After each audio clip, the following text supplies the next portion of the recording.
గుండెలో బ్లాక్స్ ఉన్నాయి. వాళ్ళకి పతంజలి ఇంటిగ్రేటెడ్ వెల్‌నెస్ సెంటర్‌లో ఇచ్చేటువంటి జ్యూసెస్ ఏంటి? చూడమ్మా మా దగ్గర హార్ట్‌లో బ్లాక్స్ ఉన్న వాళ్ళకు మాత్రం చాలా స్పెషాలిటీ. మేము ఒక 3 టైప్స్ ఆఫ్ జ్యూసెస్ చేస్తాము. సొరకాయ ఒకటో వారం, కీరా రెండో వారం, ఇదేమో బూడిద గుమ్మడికాయ మూడో వారం. ఒకటో వారం, రెండో వారం, మూడో వారం. ఒక 3 ముందు మేము బ్లడ్ టెస్ట్ చేస్తాం. ట్రైగ్లిజరైడ్స్, కొలెస్ట్రాల్ అన్ని టెస్ట్ చేస్తాము. ఒక 3 వీక్స్ అయిన తర్వాత మళ్ళీ రిపీట్ చేస్తాం. 6 వీక్స్ అయిన తర్వాత టెస్ట్ చేయడం వల్ల వాళ్ళకి చాలా వరకు కొలెస్ట్రాల్ తక్కువవుతుంది, ట్రైగ్లిజరైడ్స్ తక్కువవుతుంది, ప్లస్ వాళ్ళకి బ్రెత్లెస్నెస్ తక్కువవుతుంది. దాంతోపాటు మేము ఈ సిన్నమన్ అంటాం, దాల్చిని అంటాం.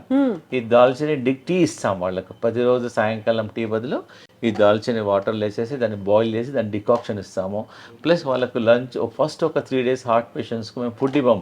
ఓన్లీ సొరకాయతోన కిచిడి చేస్తాం, సొరకాయతోన డిన్నర్ చేస్తాం, సొరకాయతోన లోకి చేస్తాం. ఓన్లీ సొరకాయనే ఇస్తాం. Will not give anything.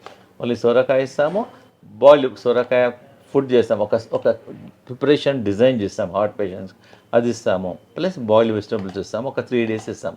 3 days అయిన తర్వాత తన పేషెంట్ ఎస్టిమేట్ చేస్తాం ఎలా ఉంది ఏం సంగతి.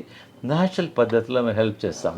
ఈ జ్యూసెస్ మాత్రము ఒక 6 వీక్స్ తీసుకోవడం వల్ల ఒక వారం సొరకాయ, ఒక వారం బూడిద గుమ్మడికాయ, ఒక వారం కీరా, అలా 6 వీక్స్ తీసుకోవడం వల్ల చాలా మంది పేషెంట్స్కి ఇంప్రూవ్మెంట్ ఉంది. నథింగ్, దీనివల్ల సైడ్ ఎఫెక్ట్ లేదు, రియాక్షన్స్ లేదు.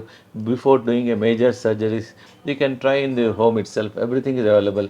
ఒక దానికి టేస్ట్ గురించి కొంచెం పుదీనా వేసుకోండి, ఉసిరికాయ వేసేసుకోండి, నిమ్మకాయ వేసుకోండి, పసుపు వేసేసుకోండి. You can do anything you can use. Thank you.